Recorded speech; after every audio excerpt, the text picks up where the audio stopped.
नमस्कार, मैं हूं माही सिंह और आप देख रहे हैं नेक्स्ट 9 न्यूज। आज आपका बहुत बहुत स्वागत है हमारे खास प्रोग्राम देश की हकीकत में।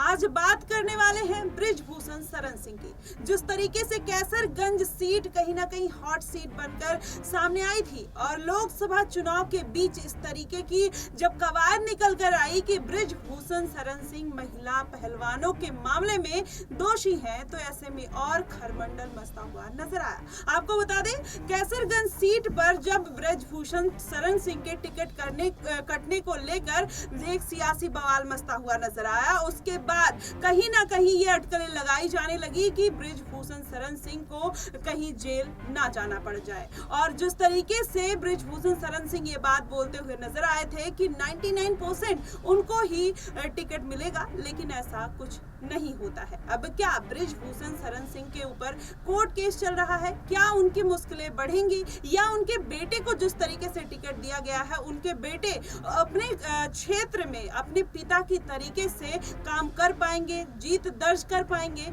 या नहीं? बड़े सवाल खड़े होते हैं। इन सभी सवालों के लिए हमारे साथ अमन जी मौजूद हैं। इनसे जानते हैं कि जिस तरीके से बृजभूषण शरण सिंह का टिकट बीजेपी ने काट दिया, उनके बेटे को दे दिया, आपको क्या लगता है कि जो दबदबा उनके पिता का था वही उनके बेटे का हो सकता है या नहीं? देखिए, बिल्कुल माही, और जिस तरह से हमने देखा कि बृजभूषण के खिलाफ बीजेपी के अंदर इतनी हिम्मत नहीं रही कि उनके खिलाफ कोई भी एक्शन ले पाए, लेकिन हाँ, ये जरूर देखने को मिला कि तमाम दबाव के चलते बीजेपी ने प्रत्याशी का जो चेहरा है वो जरूर बदल दिया। लेकिन यहाँ पर बृजभूषण के बेटे यानी करण भूषण को ही टिकट मिलता हुआ दिखाई पड़ा।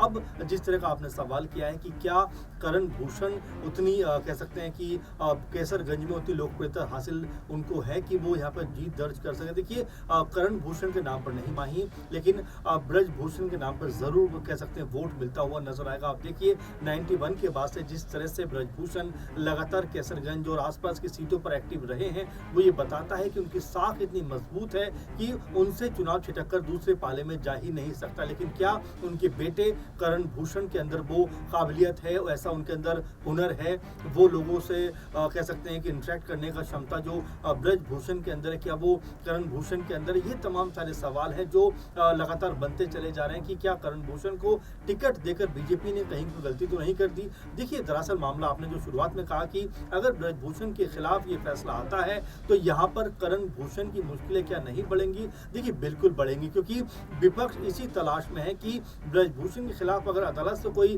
फैसला निकलकर सामने आता है तो वो इसी को मुद्दा बनाते हुए नजर आएंगे। अब देखिए, जिस तरह से चुनाव प्रचार में अखिलेश यादव, राहुल गांधी एक साथ नजर आ रहे हैं, वो कहीं ना कहीं ये साबित कर रहा है कि अगर कैसरगंज को लेकर उनकी जो है रैली वहां पर हुई तो यहाँ वो तमाम ऐसे मुद्दों पर घेर सकते हैं। और साथ में इस रैली में हो सकता है कि साक्षी मलिक हो या विनेश फोगाट हो या और जो बजरंग पुनिया हो, ये लोग भी वहां पर नजर आ सकते हैं। और यहाँ पर जो भाजपा के प्रत्याशी हैं करण भूषण, उनको यहाँ पर घेर सकते हैं, बृजभूषण के खिलाफ बयानबाजी कर सकते हैं। तो जीत बीजेपी के लिए उतनी आसान नजर आ नहीं रही। लेकिन बृजभूषण के अलावा या उनके परिवार के अलावा माही बीजेपी के पास में कोई विकल्प भी नहीं था, इसीलिए मजबूरन बीजेपी को बृजभूषण के नाम पर मोहर लगानी पड़ी। क्योंकि अगर बृजभूषण को टिकट या उनके परिवार में से किसी को टिकट नहीं दिया जाता तो यहाँ पर जो वोट बैंक बृजभूषण के कह सकते हैं काबू में है, कब्जे में है, यहाँ पर वो छिटकता हुआ नजर आता और बीजेपी को यहाँ पर करारी हार का सामना भी करना पड़ता। इसीलिए कहने कि उनके बेटे को टिकट दिया गया, ये सोचते हुए भी कि परिवारवाद का खुद बीजेपी विरोध करती रही है, लेकिन उन सबको मद्देनजर रखते हुए बीजेपी ने करण भूषण को टिकट दिया, क्योंकि ये उनकी सियासी तौर पर मजबूरी कही जा सकती है। जी बिल्कुल अमन जी, लेकिन आपने वोट बैंक की बात कही। अगर वोट बैंक की बात की जाए तो कहीं ना कहीं अखिलेश यादव के साथ जब वो सरकार में आए थे, उनके साथ वो चुनाव लड़े थे, तो ऐसे में उस समय उन्होंने जिस तरीके से वोट बैंक को, चाहे आप यादव वोट बैंक की बात कर लीजिए, दलित वोट बैंक की बात कर लीजिए, ब्राह्मण की बात कर लीजिए, ये कहीं ना कहीं अपने पाले में खींचते हुए नजर आए थे सपा का वोट बैंक। तो क्या उसी का फायदा बीजेपी को मिल रहा है? और दूसरा सवाल एक और इसके साथ जुड़ जाता है कि बृजभूषण शरण सिंह के पास बहुत सारे कॉलेजेस हैं, डिग्री कॉलेजेस हैं, तो जो यूथ का एक साथ मिलता है और उनके बेटे भी एक यूथ है, तो कहीं ना कहीं उसका भी एक फायदा मिलता हुआ नजर आएगा। देखिए, बिल्कुल, और कैसरगंज को लेकर जब भी बात होती है बृजभूषण का नाम सबसे पहले निकल कर सामने आता है। और देखिए, बृजभूषण के ऊपर जब से महिला पहलवानों ने इस तरह के आरोप लगाए हैं, डे 1 से बृजभूषण ने ये कहा है कि अगर मैं गलत साबित हो जाऊं तो मैं खुद अपने हाथों अपने कह सकते हैं फांसी का फंदा अपने गले में डालता हुआ नजर आऊंगा। ये बृजभूषण ने पहले से ही कहा कहा है और कल परसों जो भी टीवी में उन्होंने इंटरव्यू दिए उसमें भी यही बात उन्होंने कही है कि वो अगर गलत साबित होते हैं तो अपने हाथों खुद अपना जो फांसी का फंदा है वो गले में डाल लेंगे। आप समझ सकते हैं इतना बड़ा वो कमिटमेंट करते हुए नजर आ रहे हैं। इसके अलावा जैसा आपने जिक्र किया कि जो कॉलेजेस हैं और तमाम चीज़ें उनकी कैसरगंज में है, तो देखिए राजनीति में उनका जो कह सकते हैं पूरा का पूरा अनुभव है वो कैसरगंज और इसकी तमाम आसपास के कह सकते हैं लोकसभा सीटों पर, और यहाँ पर उनको मात देना मेरे ख्याल से बहुत बड़ी बात है। ऐसा जैसे हाथी के मुंह से गन्ना छीनना, ये आप कह सकते हैं कि कंपेरिजन कर सकते हैं, क्योंकि हमने देखा कि तमाम हालात खिलाफ होने के बावजूद भी ब्रजभूषण ने हमेशा इस सीट के ऊपर खुद को साबित किया। और देखिए लोगों का एतबार उनके ऊपर बहुत ज्यादा, आपने सही कहा कि जिस तरह से वो चाहे दलित हो, चाहे मुस्लिम हो, ओबीसी हो, तमाम जो वोटर्स होते हैं उनको अभी तक खींचने का मादा रखते हैं। आप देखिए कुछ दिनों पहले ईद निकली और ईद में भी जो ब्रजभूषण थे वो तमाम मुस्लिम समुदाय के लोगों से मिलते हुए नजर आए। उन्होंने यहाँ तक कहा कल के इंटरव्यू में आप सुने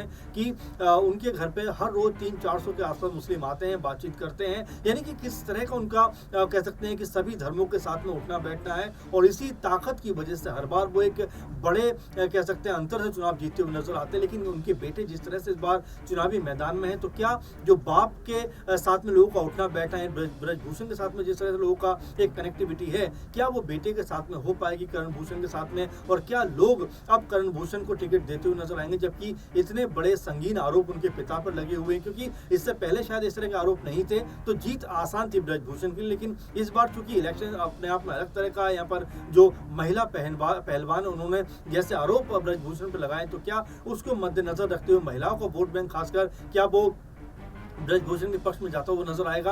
अगर जाता हुआ नजर नहीं आता है तो ये वोट बैंक कहीं ना कहीं इंडिया गठबंधन की तरफ शिफ्ट होता हुआ नजर आएगा। और यहाँ से हो सकता है कि जो अब तक चुनाव जीतते आ रहे हैं ब्रजभूषण इस सीट के ऊपर, यहाँ से उनका दबदबा खत्म होता हुआ नजर आए। जी बिल्कुल, जिस तरीके से महिला पहलवानों ने जंतर मंतर पर बैठकर और लगातार महीनों बैठी रही, कहीं ना कहीं ये जो मुद्दा है वो इंटरनेशनल बनता हुआ नजर आया, जिसकी वजह से कहीं ना कहीं ब्रजभूषण शरण सिंह की जो इमेज है वो भी धूमिल पड़ती हुई नजर आई। लेकिन इसमें एक बड़ा सवाल ये भी खड़ा होता है कि जिस तरीके से बीजेपी ने उन्हीं महिला खिलाड़ियों को एक बार आगे बढ़ाने के लिए पूरी जद्दोजहद लगा दी थी, लेकिन जब उन्हीं के आत्मसम्मान और उनके रिस्पेक्ट की बात आई तो बीजेपी ने कहीं ना कहीं अपना मुख मोड़ लिया, उनसे दरकिनार कर लिया। तो ऐसे में क्या ब्रजभूषण शरण सिंह की ऐसा क्या ओहदा है, ऐसी क्या मजबूरी है उनको अपनी पार्टी में रखने का, जो बीजेपी उनको नहीं छोड़ पा रही? देखिए बिल्कुल माही, इससे ये बात छुपी नहीं किसी से भी कि जो न सिर्फ कैसरगंज बल्कि गोंडा हो, हरदोई हो और तमाम जो आसपास की सीटें हैं वहाँ पर अच्छा खासा दखल है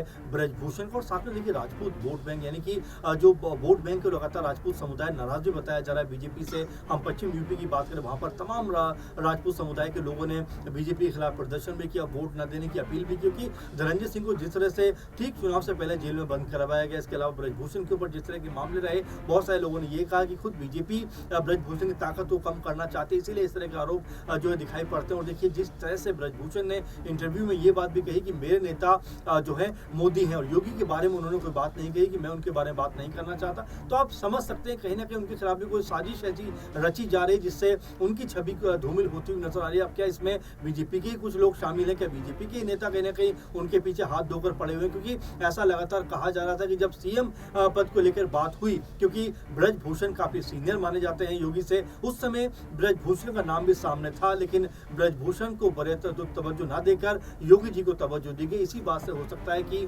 ब्रजभूषण अभी भी खफा हूं। उन्होंने कल भी कहा कि मैं उनके बारे में बात नहीं करना चाहता, अगर मैं बात करूंगा तो कोई ना कोई विवाद खड़ा हो जाएगा। तो आप समझ सकते हैं कि योगी जी से ब्रजभूषण का जो कह सकते हैं कनेक्शन है वो उतना बेहतर नहीं है।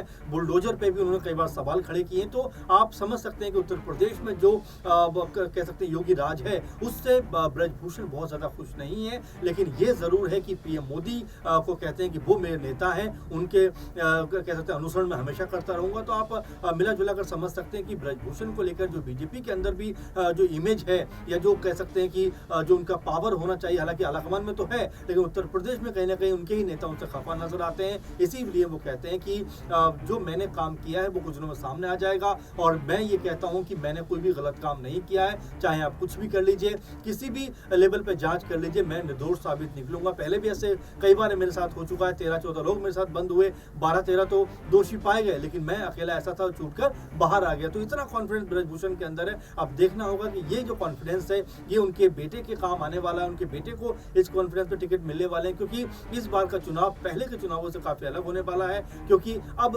राहुल और कह सकते हैं अखिलेश यादव भी कहीं ना कहीं हमलावर होंगे जब यहाँ पर वो कैंपेन करते हुए नजर आएंगे। जी बिल्कुल, अब राहुल और अखिलेश हमलावर होते हुए नजर आएंगे, लेकिन अगर महिला पहलवान उस जनसभा और रैली में उतर जाती है तो कहीं ना कहीं बृजभूषण शरण सिंह के वोटों में सेध लगता हुआ जरूर नजर आएगा, क्योंकि उनके बेटे का कहीं ना कहीं अभी उतना दबदबा नहीं है और बृजभूषण शरण सिंह की जिस तरीके से इमेज धूमिल हुई है, ऐसे में कहीं ना कहीं वोटर्स भी कतराते हुए नजर आ रहे हैं। कुछ वोटर्स उनके पाले से जरूर छिटकते हुए नजर आएंगे। अभी देखना ये जरूरी होगा कि क्या बृजभूषण शरण सिंह जीतते हैं या उनके बेटे जीतते हैं। जिस तरीके से बोल रहे हैं कि वो अपने बेटे को सपोर्ट कर रहे हैं, वो चुनाव लड़े या मैं चुनाव लड़ूं, एक ही बात है। तो देखते हैं कि बेटा इस बार चुनाव जीत पाएगा या नहीं। आप हमें कमेंट सेक्शन में जरूर बताइएगा। फिलहाल के लिए बस इतना ही। देश और दुनिया की तमाम खबरों के लिए हमारे साथ बने रहिए नेक्स्ट 9 न्यूज।